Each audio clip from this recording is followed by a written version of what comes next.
चिन्योट फिर से गैर एलानिया लोड शेडिंग का जिन बेकाबू। सुबह से वक्फे वक्फे से जारी बिजली की आंख मचोली और सार्फिन ओवरलोड की अजियत में अलग से मुब्तला। कहते हैं बिजली आने और जाने का कोई वक्त मुकर्रर नहीं। दिन में तो लोड शेडिंग थी ही, अब रात को भी लोड शेडिंग के बायस नींदें उड़ गई हैं।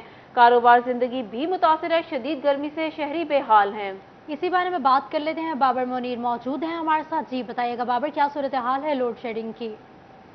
बिल्कुल जी, चिन्होट और गिरदुनवा में आज फिर से लोड शेडिंग का दौरानिया जो है वो बढ़ गया है। बार बार बिजली के आने और जाने का सिलसिला जो है वो जारी है, जिस वजह से एक तरफ शहरियों की ये शिकायत है कि बिजली जो है वो बहुत ज़्यादा उसकी लोड शेडिंग हो रही है। दूसरी तरफ शहरी अलग से इस अजियत में भी मुब्तला है कि जब भी बिजली आती है तो ओवरलोड होती है, जिस वजह से उन्हें मुश्किलात का सामना करना पड़ता है और जिस वजह से जो इलेक्ट्रॉनिक्स अशिया हैं वो भी ख़राब हो जाती हैं, जिस वजह से न सिर्फ इलेक्ट्रॉनिक अशिया ख़राब हो रही हैं, बिजली बंदिश का दौरानिया बढ़ गया, जिस वजह से दूसरी तरफ मौसम जो है वो शदीद हबस बरकरार है, जिस वजह से सार्फिन जो है वो खासे परेशान नजर आ रहे हैं। सार्फिन मौजूद है। मोहतरम, आपके देहात में कितनी लोड शेडिंग हो रही है? हमारे देहात में तकरीबन 12 से 14 घंटे लोड शेडिंग हो रही है और जब बिजली आती है वो भी लोड पूरा नहीं होता, चीज़ें चलती नहीं है, फ्रिज वगैरह नहीं चल रहे और हमारी जो फसलात है मतलब मूंजी वगैरह हमने लगाई हुई है, पानी पूरा नहीं हो रहा बहुत ज़्यादा। शहर में भी इसी तरह लोड शेडिंग बहुत ज़्यादा है। अगर लाइट आ भी रही है तो ओवरलोडिंग मतलब कभी कम आता है लोड, कभी ज़्यादा आता है, जिस वजह से चीज़ें घर की इलेक्ट्रॉनिक्स वगैरह काफ़ी उनको नुकसान हो रहा है। शहर में कितनी लोड शेडिंग हो रही है? अस्सलाम वालेकुम जी, मैं मल्ला हुसैनाबाद तहसील ज़िला चिन्योट का रहायशी हूँ। तकरीबन रात और दिन में 1 घंटा बिजली होती है और लोड भी ऐसे होता है कि जैसे कभी टीवी ख़राब हो जाता है, कभी फ्रिज ख़राब है तो कभी इस्त्री ख़राब हो जाती है। तो इन हालात से हमारे शहर में जो बिजली का दुरानिया सिर्फ 1 घंटा आती है, बाकी जो है वो बिजली गायब रहती है। तो हम परेशान है ऐसे बिजली की लोड शेडिंग की वजह से। लिहाजा हमारे जो शहर की बिजली है उसको बहाल किया जाए। शदीद गर्मी, हुकूमत गैर एलानिया लोड शेडिंग खत्म करे, सार्फिन का मुतालबा है। बाबर मुनीर बता रहे थे। बहुत शुक्रिया बाबर आपका। अब आपको बताएं, गैर एलानिया लोड शेडिंग से जहां घरेलू और कमर्शियल सारिफीन परेशान हैं, वहीं स्कूलों में तलबा और असातिज़ा भी अजियत में मुब्तला है। एक तरफ तो गर्मी और हब्स ज़्यादा है तो दूसरी तरफ लोड शेडिंग की वजह से तलबा और तलबात और असातिज़ा अजियत में मुब्तला हैं। मज़ीद तफसीलात जानते हैं अजमत बलोच से। जी अजमत, बताइएगा। जी बिल्कुल, जहाँ एक तरफ तो अवाम बिजली के अंदर जो बेजा टैक्सेस हैं उसकी वजह से सरापा एहतजाज हैं और मुख्तलिफ जगहों पर लोग जो हैं बेजा टैक्सेस पर एहतजाज करते नज़र आते हैं, तो दूसरी तरफ फैसलों की जानिब से जो गैर इलानिया लोड शेडिंग की वजह से जहाँ कारोबार ज़िंदगी मुतासर हैं और लोगों घरेलू सार्फिन के साथ साथ जो ताजर ज़रात हैं उनको परेशानी का सामना है, तो वहीं पर जो सरकारी इदारों के तलबा हैं वो भी बिजली की गैर इलानिया लोड शेडिंग की वजह से अजियत के अंदर मुबतला है और यहाँ पर स्कूलों के अंदर जो दरसो तदरीस का अमल है वो मुतासर हो रहा है। आपको बताते चलें कि लालिया शहर के अंदर फैसलों की जानिब से गैर इलानिया लोड शेडिंग की वजह से यहाँ पर जो जितने भी सरकारी इदारे हैं यहाँ पर जो मुतबादल बिजली के ज़राए ना होने की वजह से उनका इन्हिसार सिर्फ फैसलों की जो बिजली होती है उस पर होता है, लेकिन यहाँ पर जब बिजली चली जाती है तो यहाँ पर क्लासों के अंदर जो तादाद है वो ज़्यादा होने की वजह से जो शदीद गर्मी और हबस का माहौल बन जाता है, जिसकी वजह से जहाँ पर जो तलबा हैं वो अजियत के अंदर मुब्तला हैं, तो वहीं पर जो असातिज़ा हैं वो भी परेशानी का शिकार हैं और मुख्तलिफ क्लासेस के अंदर जो बच्चे हैं वो गर्मी और शदीद हबस के अंदर बैठ कर पढ़ने पर मजबूर है। यहाँ पर बच्चों की फैसलों की जानिब से गैर एलानिया लोड शेडिंग का सिलसिला जारी है। बहुत शुक्रिया अजमत बलोच, आप हमें अपडेट कर रहे थे।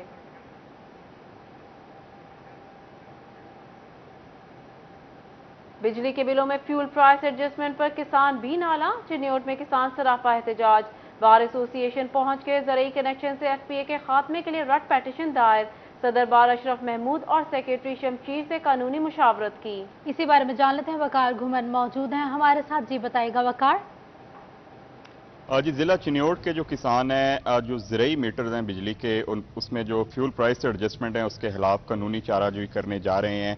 आज वो लाहौर हाई कोर्ट में रिट पिटिशन दायर करेंगे और इसी सिलसिले में कानूनी मुशावरत के लिए डिस्ट्रिक्ट बार एसोसिएशन में मौजूद हैं जो सदर हैं बार एसोसिएशन चौधरी अशरफ महमूद गुजर और दीगर जो किसान रहनुमा हैं वो भी इस वक्त यहाँ पर मौजूद हैं, उनसे बात करते हैं। आज आप पिटीशन दायर करने जा रहे हैं लाहौर हाई कोर्ट में, क्या मसाइल हैं आप लोगों के? जी, हमारे साथ ना ये गवर्नमेंट ने वो एक फ्यूल प्राइस एडजस्टमेंट टैक्स लगा दिया, वो बहुत ज़्यादा हमारी पहुंच से दूर है। डिस्ट्रिक्ट बार चिन्योट की हमारे साथ मुकम्मल तावन है और आज हमने रिटायर सेशन जज तालिब खान बलोच को हाई कोर्ट के लिए वकील किया हुआ है और सुबह इंशाल्लाह हमारी उधर रिट पिटीशन दायर हो जाएगी फ्यूल प्राइस एडजस्टमेंट के खिलाफ।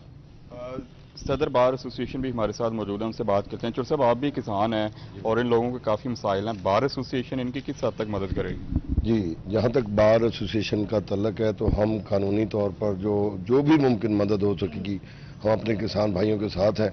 और जहाँ तक मसाइल का तल्लक है वो मुझे मसाइल का बिल्कुल पता है।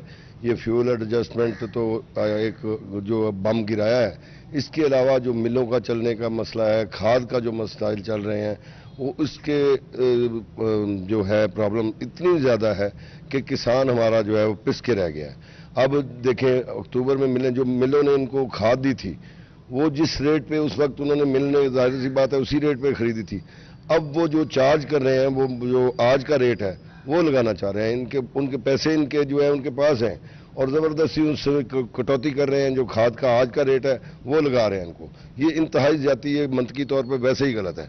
और फिर आइंदा जो आ रहा है मसला, सीज़न शुरू होने वाला है गन्ने का, तो उसमें भी वो क्या करते हैं कि ब्लैकमेलिंग करते हुए मिल को लेट से लेट चलाते हैं। तो मैं समझता हूँ उसमें भी इंशाल्लाह ताला हम शाना बशाना खड़े हैं इनके साथ कि हम हाई कोर्ट पिटीशन में जाएंगे, वज़ीर आला से भी मिलेंगे कि ये बर वक्त जो टाइम कानून के मुताबिक मौजूद है वो मिलों को उसी वक्त चलना चाहिए। काश शुरू। बहुत शुक्रिया वकार घुमन हमें अपडेट करने के लिए। फैसलाबाद की यूटिलिटी स्टोर्स पर अशिया की फराहमी को यकीनी न बनाया जा सका। शहरी सस्ती अशिया के हुसूल के लिए चक्कर काटने पर मजबूर हैं। शहरी कहते हैं कि ओपन मार्केट महंगी अशिया खरीदने पर मजबूर हैं। मजीद जानते हैं फजील अहमद से। जी फजील, आगाह कीजिएगा। जी बिल्कुल, फैसलाबाद के यूटिलिटी स्टोर्स पर अशिया खरदोनोश की शदीद किल्लत है। सस्ता घी जो सब्सिडी वाला हुकूमत की जानिब से यूटिलिटी स्टोर्स पर भेजा जाता है वो भी यूटिलिटी स्टोर से नायाब है। उसके बाद दालें जो हैं वो भी यूटिलिटी स्टोर्स पर मौजूद नहीं हैं और सस्ता आटा जो है वो भी यूटिलिटी स्टोर्स पर नायाब हो चुका है, जिसकी वजह से शहरी जो हैं वो शदीद मुश्किलात का शिकार हैं। शहरियों का कहना है कि सस्ती अशिया ख़रीदने के हसूल के लिए यूटिलिटी स्टोर्स का वो रुख करते हैं, लेकिन ओपन मार्केट से महंगी चीज़ें ख़रीदने पर मजबूर हैं क्योंकि यहाँ पर लाइनों के लगने में बाद भी चीज़ें जो हैं वो मैसर नहीं आती। शहरी मेरे साथ मौजूद हैं। जी बताइएगा, क्या कहेंगे, आटा और सस्ता घी दालें ना मिलने की वजह से क्या परेशानी? सर परेशानी की बात यह है कि तकरीबन को 4 से 5 दिन से चक्कर लगा रहे हैं। ना तो घी है, ना आटा है, ना चीनी है। जब भी आते हैं जी गाड़ी आनी है, हमारे बस में नहीं है। आईडी कार्ड आप लेके आएंगे तो तब मिलेगा। अगर आईडी कार्ड लेके आए तो यहाँ पे इतनी गैदरिंग होती है कि 5 किलो घी होता है और 50 लोग ख़रीदने वाले होते हैं। तो ये एक सिर्फ गवर्नमेंट ने लॉलीपॉप दिया है जो हमेशा से, जब हम छोटे होते थे तो हमारे वाले साहब GCP घी के लिए तरले लेते थे। हम लोग भी अब उसी दौर में जो हैं वो अब दूसरा कभी पराठियम दे रहे हैं, कभी कोई दे रहे हैं और तरले ही हैं। ये सिर्फ हमारे लिए लॉलीपॉप ही है और बग़ैर मीठे के लॉलीपॉप है और ये उम्मीद है कि मिलता रहेगा। और ये आवाम से मैं अपील करता हूँ कि आप लोग अपना टाइम ज़ाया ना करें। यहाँ पे सिर्फ ऐलान है पाकिस्तान में, यहाँ पे अमल दरामद नहीं है। जी बिल्कुल, ये शहरी जो है वो मायूस नजर आते हैं। कहा जा रहा है स्टोर्स पर अशिया की शदीद किल्लत बरकरार है। बहुत शुक्रिया फजील अहमद, आप हमें आगाह कर रहे थे। दरियाए चिनाब में तुग़यानी कम हो गई। पानी की मिकदार 76,000 क्यूसेक। फसलों में पानी ठहर गया, फसलें गलने सड़ने लगी। मज़ीद सैलाब ना आया तो पानी को सूखने में 2 हफ्ते लगेंगे। नुकसान का तखमीना भी ना लगाया जा सका। इसी बारे में जान लेते हैं। मोहम्मद रमजान मिर्जा मौजूद हैं हमारे साथ। जी बताइएगा। जी बिल्कुल, इस वक्त भी दरियाए चिनाब में तकरीबन 74,000 क्यूसिक पानी गुजर रहा है और त्रीमू बैराज के ऊपर ये पानी की मिकदार मौजूद है। तकरीबन इतने ही रेले जो हैं वो इस वक्त त्रीमू बैराज की तरफ मजीद आ रहे हैं। कादराबाद, खान की और इसके साथ साथ मराला बैराज के ऊपर भी पानी जो है वो 60,000 क्यूसिक से इस वक्त जायद है। दरियाए चिनाब में तुग़यानी तो इस वक्त कम हो चुकी है, लेकिन अफसोस की बात यह है, आप मेरे कब में देख भी सकते हैं कि इस ज़रई ज़मीन के अंदर आया हुआ पानी वापस नहीं गया, इसमें ठहर गया है। अजीम आपको इस वक्त दिखा भी सकते हैं, ये सूरत हाल है आपके पास इस पानी की। और इस वजह से जो फसलें हैं वो गलना सड़ना शुरू हो गई हैं और जो काश्तकार हैं उनको मसाइल का भी सामना जो है वो करना पड़ रहा है। लेकिन हुकूमत की जानिब से, इदारों की जानिब से यहाँ पर किसी किस्म का कोई रिलीफ फराहम तो नहीं किया गया था, लेकिन अब जो है आहिस्ता आहिस्ता जो मामूलात ज़िंदगी हैं और काश्तकारों के जो मामलात हैं वो मामूल की तरफ आना शुरू हो जाएंगे। लेकिन अभी इस पानी को सूखने में लगभग 2 हफ्ते जो हैं वो लग जाएंगे, जिसके बाद जो फसलें गल रही हैं, जो सब्जियां गल चुकी हैं, जो फल जो है वो यहाँ पे उसकी फराहमी मुतासर हो रही है, उसका तकरीबन हतमी अंदाज़ा जो है वो उसका लगाया जा सकेगा। इस वक्त जो सूरत हाल ये है, लगभग 70,000 एकड़ जो है वो ज़ेरे आब आए हुए थे और वहाँ पर फसलें जो हैं वो मुतासर हुई हैं। अगर कमाद की फसल है तो वो बच गई है, अगर मकई की फसल जिसका कद जो है वो लगभग 4 फुट है वो बच चुकी है, लेकिन वो फसलें जो कि 2 से 2.5 फुट तक थीं वो इस पानी के अंदर मुकम्मल तौर पर गलने सड़ने के बायस जो है वो मुतासर हुई हैं। इसके साथ साथ ये भी दिखाई दे रहा है कि जो फल और सब्जियां गली और सड़ी थीं उस वजह से ओपन मार्केट के अंदर फलों और सब्जियों की जो फराहमी हासिल हुई है। दरियाए चिनाब में तुग़यानी भी कम हो गई है और पानी की मिकदार 76,000 क्यूसिक रिकॉर्ड की गई है। बहुत शुक्रिया रमजान मिर्जा, आप हमें आगाह कर रहे थे। अब आपको बताएं, इंटरबैंक डॉलर की फिर से ऊंची उड़ानें। इंटरबैंक में डॉलर की कदर में 1 रुपये 9 पैसे का इजाफा हो गया है। इंटरबैंक में डॉलर 217 से भी तजावुज कर गया। इंटरबैंक में डॉलर 216 रुपये 66 पैसे से बढ़कर 217 रुपये 75 पैसे पर पहुंच गया। आपको यहां डॉलर के हवाले से अहम खबर दे रहे हैं। इंटरबैंक में डॉलर की फिर से ऊंची उड़ान। इंटरबैंक में डॉलर की कदर में 1 रुपये 9 पैसे का इजाफा। इंटरबैंक में डॉलर 217 रुपये से भी तजावुज कर गया। इंटरबैंक में डॉलर 216 रुपये 66 पैसे से बढ़कर 217 रुपये 75 रुपये पर पहुंच गया।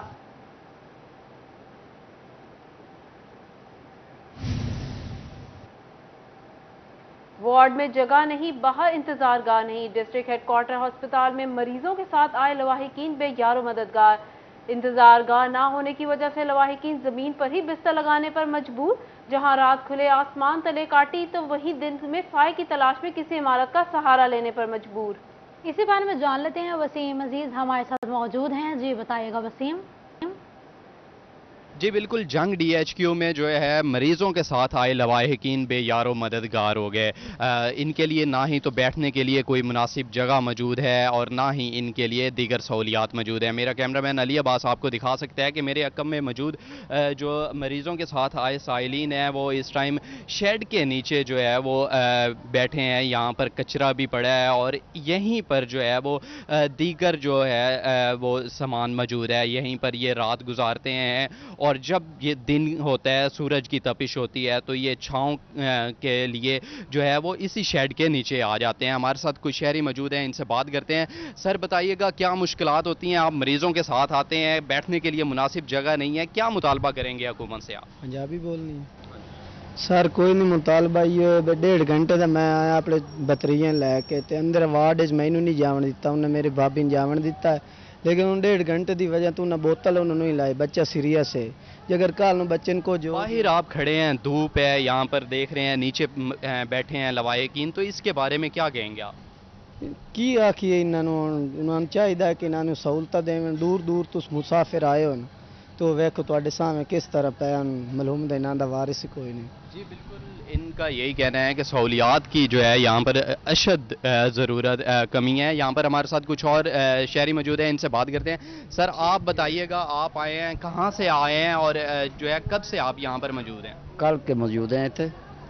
रात आपने यहीं बाहर गुजारी है?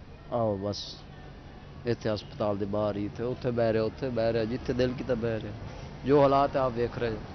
जी बिल्कुल, इनका यही कि अस्पताल में आने वाले लोगों के बुरे हालात हैं, वसीम अजीज बता रहे थे। बहुत शुक्रिया आपका।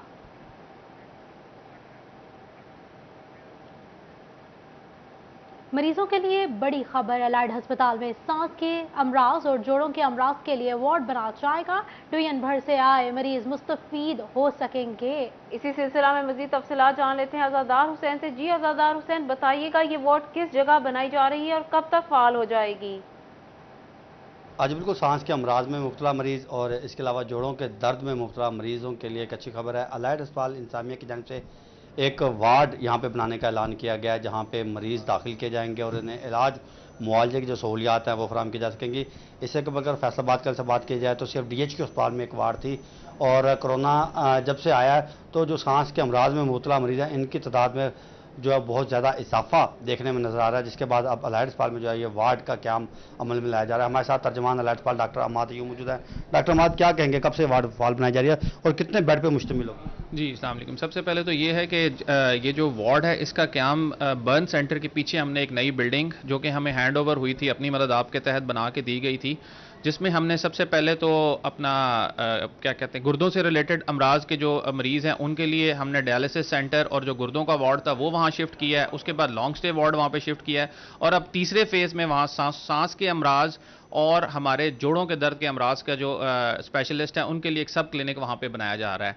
ये जो आप कह रहे हैं ये अभी तो डिपेंड करता है कि जब हम उस वार्ड को फंक्शनल करेंगे तो उसमें कितने बेड होंगे। अभी उसका जो काम है वो आखिरी मराहिल में है, ऑक्सीजन मेन सप्लाई वहाँ दी गई है। इसके अलावा जो उसकी रेनोवेशन है वो चल रही है और इंशाल्लाह ये जल्दी ही फॉल हो। अलाइड हॉस्पिटल में सांस के अमराज और जोड़ों के अमराज के लिए वार्ड बनाया जाएगा। बहुत शुक्रिया ज़ादार हुसैन, आप हमें अपडेट कर रहे थे। चिन्योट शहर हुकूमती तवज्जो का मुंतसिर है। जंग रोड से मलहका महला जुल्फिकाराबाद से अंदरून शहर जाने वाली इकलौती सड़क ताहाल न बन सकी। साबिका अदवार में जुल्फिकाराबाद रोड की तामीर के वादे हुए जो कई बरसों बाद भी वफा न हो सके। इसी हवाले से मजीद तफसीलात जान लेते अपने नुमाइंदे अब्दुल कदीर से। जी अब्दुल कदीर, बताइएगा। हाँ जी बिल्कुल, इस वक्त मैं मौजूद हूँ चिन्योट के इलाके मोहल्ला जुल्फिकाराबाद में, और यहाँ पर मेन सड़क है जो कि अरसा दराज से नहीं बन सकी। जंग रोड से मुल्हिका ये रोड है और सिटी एरिया में जाता है, लेकिन हुकूमत की जानिब से ज़िले सरान और मुंतखब अवामी नुमाइंदों की जानिब से इलेक्शन के अदवार में वादे किए जाते हैं, लेकिन ना तो कोई बुनियादी सहूलियात यहाँ पर मौजूद है और ना ही इस सड़क को पुख्ता किया गया है। हमारे साथ अहले इलाका मौजूद है, उनसे बात करते हैं। सर बताइएगा कि ये रोड भी नहीं बन सका, बुनियादी सहूलियात भी मौजूद नहीं है, कितनी परेशानी होती है? जी हमें बहुत परेशानी है, हम बहुत परेशान हैं। हमारा मल्ला जुल्फिकाराबाद जब कोई निकासी नहीं है, पानी की कोई बात नहीं है। इधर रास्ता देख लें आप, जब बारिश आ जाती है हम बहुत परेशान हो जाते हैं, चलने का भी रास्ता नहीं है, हम इतने परेशान हो जाते हैं। लिहाजा मेहरबानी करके हम पे कोई शफकत की जाए, हमारा रास्ता बनाया जाए। अच्छा भाईजान, आप क्या कहते हैं कि निकासी आप ना होने की वजह से काफ़ी परेशानी होती है, क्या मुतालबा करते हैं? बिल्कुल जी, ये हुकूमत को करना चाहिए। लेके जो जंग रोड से मलिका मोहल्ला जुल्फिकाराबाद की सड़क ताहाल ना बन सकी। बहुत शुक्रिया अब्दुल कदीर, आप हमें अपडेट कर रहे थे।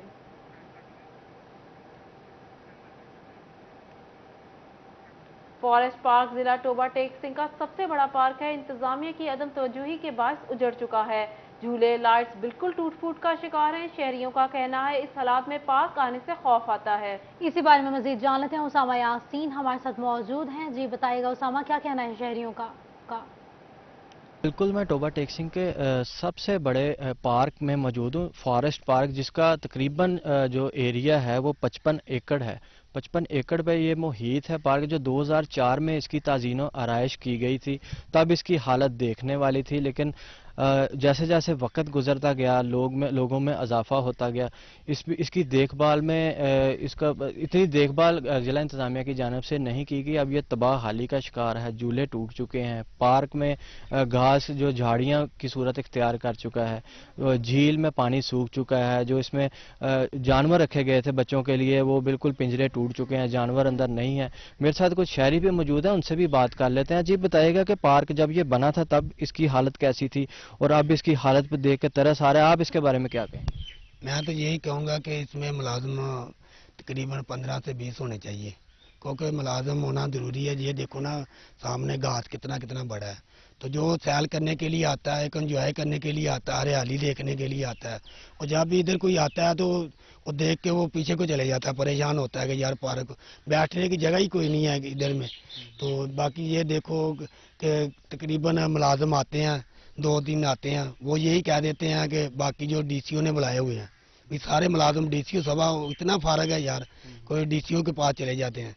तो बात ये करने के लिए कि मेहरबानी है कि गवर्नमेंट से हम यही कहते हैं, हमारा जो MNA है जो MP है उनसे ये सिफारिश है कि मेहरबानी करके इस पार्क की हालत को देखा जाए, इसको मज़ीद ठीक किया जाए। जो चीज़ें टूट फूट हो गई हैं उनको मज़ीद ठीक किया जाए, मेहरबानी। हाँ जी बिल्कुल, मेरे साथ पार्क की बुरी हालत है, उसामा यासीन बताया था। बहुत शुक्रिया आपका। पोलियो मुहिम के दौरान बच्चों को कतरे पिलाने का अमल जारी है। मुहिम के दौरान ट्रैफिक एहलकारों की भी ड्यूटियां लगा दी गई हैं। जिला भर में पहले से अफरादी कुव्वत की कमी का शिकार महकमा ट्रैफिक पुलिस को इजाफी दबाव का सामना है। ट्रैफिक पुलिस के 29 एहलकार पोलियो वर्कर्स के साथ मददगार के तौर पर काम करेंगे। जिला भर में 130 से ज्यादा ट्रैफिक एहलकारों की कमी का सामना है। कमालिया में नए तैनात होने वाले deputy district education officer professor Yawar Ali Khwaja ने अपने ओहदे का चार्ज संभाल लिया। दफ्तर पहुंचने पर स्टाफ की जानिब से शानदार इस्तकबाल किया गया। प्रिंसिपल गवर्नमेंट इस्लामिया स्कूल अमीन सदीकी समेत दीगर ने शिरकत की। इसी बारे में जान लेते हैं, रिजवान खान मौजूद हैं हमारे साथ। जी बताइएगा रिजवान। आज बिल्कुल कमालिया में डिप्टी डिस्ट्रिक्ट एजुकेशन ऑफिसर यावर अली ख्वाजा ने अपने ओहदे का चार्ज संभाल लिया गया है। इस मौका पर जो उनका पुरतपाक इस्तकबाल किया गया है और स्टाफ की जानिब से जो उनको गुलदस्ते पेश किए गए हैं और फूलों के हार भी पहनाए गए हैं। मेरे सामने सर बताइएगा, आज आपने अपने ओहदे का चार्ज संभाला है, क्या कहेंगे आज के दिन के हवाले से? बिस्मिल्लाहिर्रहमानिर्रहीम। जी, आज मैंने बतौर डिप्टी डिस्ट्रिक्ट ऑफिसर तहसील कमालिया चार्ज संभाल लिया है और इस ज़िम्मन में जो सबसे अहम बात यह है कि ये हफ़्ता डेंगू के हवाले से मनाया जा रहा है, तो हमारी भरपूर कोशिश ये होगी कि हम जो गवर्नमेंट ऑफ पंजाब की ये असाइनमेंट हमें जो है दी गई है कि डेंगू की एरेडिकेशन की जाए उसके लार्वा की, तो उसमें हमने आज से ही काम शुरू जो है वो कर दिया है। तो हम इंशाल्लाह पूरी उम्मीद है कि इस हफ़्ते के आखिर तक जैसा कि गवर्नमेंट ऑफ पंजाब की ये टास्क है हम उसको पूरा कर लेंगे। और इसके अलावा मैंने जो थोड़ी बहुत ब्रीफिंग ली है उसके मुताबिक स्कूल एजुकेशन की तरफ से जो स्कूल हैं उनकी जो रिफॉर्म है उस सिलसिले में और ख़ास तौर पर जो एनरोलमेंट है उसके सिलसिले में वो भी हमने काम शुरू कर दिया है। इब्तदाई तौर पर जो बेस लाइन है वो टारगेट हमने अचीव कर लिया है और इंशाअल्लाह उसके बाद जो हमें टारगेट दिया गया है हम उसकी तरफ भी जो है ना वो आगे बढ़ गए हैं। तो तमाम स्टाफ जो है माशाल्लाह वो बहुत शुक्रिया रिजवान खान हमें आगाह करने के लिए। कमालिया की गवर्नमेंट एलिमेंट्री स्कूल 734 गाहपे में डेंगू के हवाले से आगाही सेमिनार का इनेकाद किया गया है, जिसमें headmaster Liaquat Ali, English teacher Kashif Javed समेत कसीर तादाद में तालिब इल्मों ने शिरकत की। असातिज़ा की जानिब से बच्चों को डेंगू के फैलाव को रोकने के लिए एहतियाती तदाबीर बताई गईं। असातिज़ा का कहना था कि घरों में बाल्टी टब वगैरह में साफ पानी जमा न होने दें। डेंगू मच्छर के साथ साथ अंडों और लार्वा को भी तल्फ करना बहुत ज़रूरी है।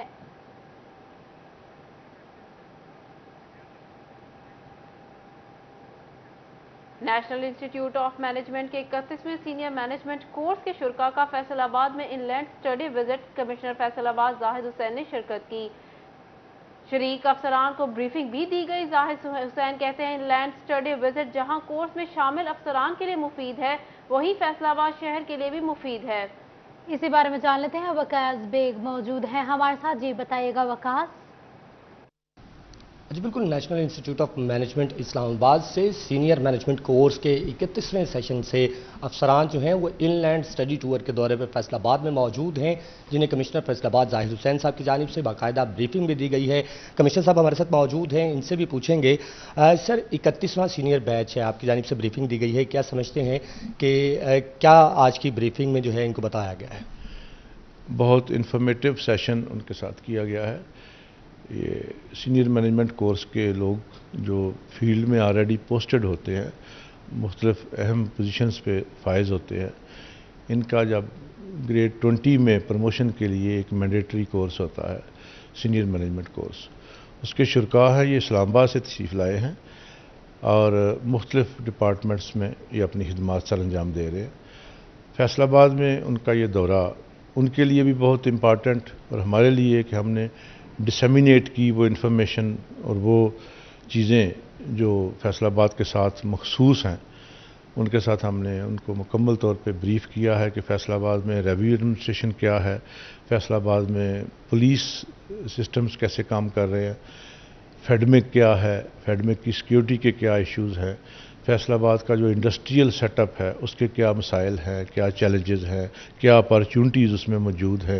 अगर हम चैलेंजेस पे काबू पाएँ और अपॉर्चुनिटीज़ को आगे हार्नेस करें, यूटिलाइज़ करें तो हम क्या रिज़ल्ट्स ले सकते हैं, ये तमाम चीज़ें उनके साथ शेयर की गई हैं, इस उम्मीद के साथ कि जहाँ जहाँ वो काम कर रहे हैं वहाँ उनके पास जब फैसलाबाद के मामलात जाएंगे फैसला साजी के लिए, तो वो एक एनलाइटेंड बैकग्राउंड के साथ डिसीजन मेकिंग कर सकेंगे। और वो यहाँ आके उनको इसके बारे में मालूमात हासिल हुई हैं कि फैसलाबाद के मामलात क्या हैं, यहाँ क्या अपॉर्चुनिटीज़ मौजूद हैं, क्या चैलेंजेस हैं यहाँ के लोगों को, यहाँ की इंडस्ट्री को ख़ास तौर पे, सिक्योरिटी के वाले से क्या मसाइल हैं। रूस एक कंपोजिशन है। इनलैंड स्टडी फैसलाबाद के शहरियों के लिए मुफीद है, वकास बेग बता रहे थे। बहुत शुक्रिया आपका। पीसीबी के ज़ेर एहतमाम अंडर 16 स्कूल चैंपियनशिप के ट्रेलर्स का आगाज हो गया है। ट्रेलर इकबाल स्टेडियम में मुनक्किद किए गए ट्रेलर 30 अगस्त तक जारी रहेगा। इसी बारे में मजीद जान लेते हैं अपने नुमाइंदे फसी नकवी से। जी बताइएगा।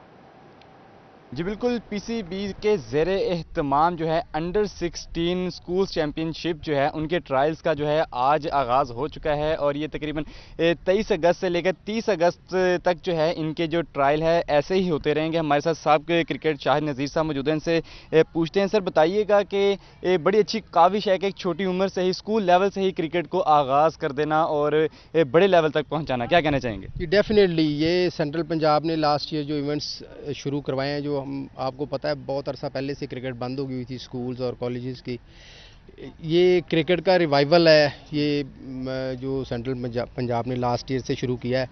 लास्ट ईयर स्कूल के आपने देखा कितने ज़्यादा इवेंट्स हुए हैं, फिर उसके बाद कॉलेज क्रिकेट हुई, फिर उसके बाद यूनिवर्सिटी क्रिकेट, फिर उसके बाद अंडर 13, 16, 19 और फिर सीसी, और अब इस साल डिवीज़न का भी इजाफा कर दिया है। तो बहुत ज़्यादा क्रिकेट अब हो रही है हमारे सेंट्रल पंजाब की इस एफर्ट की वजह से। और ख़ास करके अली अहमद सियान साहब जो यहाँ सीईओ एजुकेशन है, लास्ट ईयर इन्होंने जिस तरीके से ये स्कूल्स और कॉलेजेस की क्रिकेट इवेंट्स को ऑर्गेनाइज़ किया है, और हमारी मीटिंग थी सेंट्रल पंजाब की तो वहाँ भी इनकी बड़ी तारीफ़ हुई है। और आई होप कि इस दफ़ा भी इंशाल्लाह उसी तरह ये सबको लेके चलेंगे और सपोर्ट करेंगे इंशाल्लाह। जी बिल्कुल, दूसरी जानिब हमारे साथ सीईओ एजुकेशन अली सियान साहब भी मौजूद हैं, से बात करते हैं। सर बताइएगा कि अच्छा क्या प्रोग्राम है, कैसे सेशन वाइज या किस तरह टीमों के जो है फाइनलाइज करेंगे सब सिस्टम को? जी बिस्मिल्लाह रहमान रहीम। सबसे पहले तो मैं पीसीबी का शुक्रगुजार हूँ, स्पेशली जो हमारे पंजाब में सेंट्रल पंजाब में सीईओ पीसीबी के हवाले से अब्दुल्ला संभल साहब न्याजी, उन्होंने जिस तरीके से इसको ऑर्गेनाइज़ किया, जिस तरीके से हमें बूस्टअप किया। इस साल जो हमारे एक्सपीरियंसेस हैं वो जो लास्ट ईयर हमारी मैचेस हुए उनको साथ लेके चल रहे हैं। तो पिछले साल हमारी 10 मेन टीमें थीं और अल्हम्दुलिल्लाह इस दफ़ा हम 30 मेन टीमों के साथ जा रहे हैं, जिसमें हम प्लेयर्स वगैरह उनकी सिलेक्शन का आज से काम शुरू हो रहा है और ये 30 तारीख तक जारी रहेगा। मैं तमाम पेरेंट्स से, टीचर्स से, हेड टीचर्स से और बच्चों से ये कहना चाहूँगा कि ये एक बिग अपॉर्चुनिटी है कि स्कूल लेवल पे अंडर 16 बच्चों को ये अपॉर्चुनिटी मिल रही है कि वो अपने आप को इस काबिल समझते हैं कि वो क्रिकेट में अच्छी परफॉर्मेंस दे सकते हैं, तो वो ट्रायल के लिए आएँ। ख़ास करके स्कूल टीमों के अलावा जो 29 और 30 तारीख के 2 दिन हैं, उसमें हर बच्चे के लिए जो स्कूल गोइंग अंडर 16 है और किसी स्कूल में पढ़ रहा है उसके लिए अपॉर्चुनिटी है कि वो ट्रायल दे सके। तो मैं समझता हूं कि ये एक बहुत अच्छी एक्टिविटी भी है और उसके साथ एक अच्छे कंपटीशंस भी हैं। पीसीबी का डिस्ट्रिक्ट एडमिनिस्ट्रेशन का इमरान हामिद साहब डिप्टी कमिश्नर जो हैं वो ओवरऑल डिस्ट्रिक्ट के अंदर इसके इंतजामात को देख रहे हैं और मैं स्कूल एजुकेशन के तौर पर देख रहा हूँ और मुझे उम्मीद है कि इंशाअल्लाह ताला बच्चों के राइट भी उनको मिलेंगे और एक अच्छे तरीके से जो क्रिकेट है उसको हम सामने लेके आएंगे। जैसा कि आपने सुना कि पीसीबी के ज़ेरे तमाम अंडर 16 स्कूल चैंपियनशिप के ट्रायल्स का आगाज कर दिया गया है। बहुत शुक्रिया फसीह नकवी, आप हमें अपडेट कर रहे थे।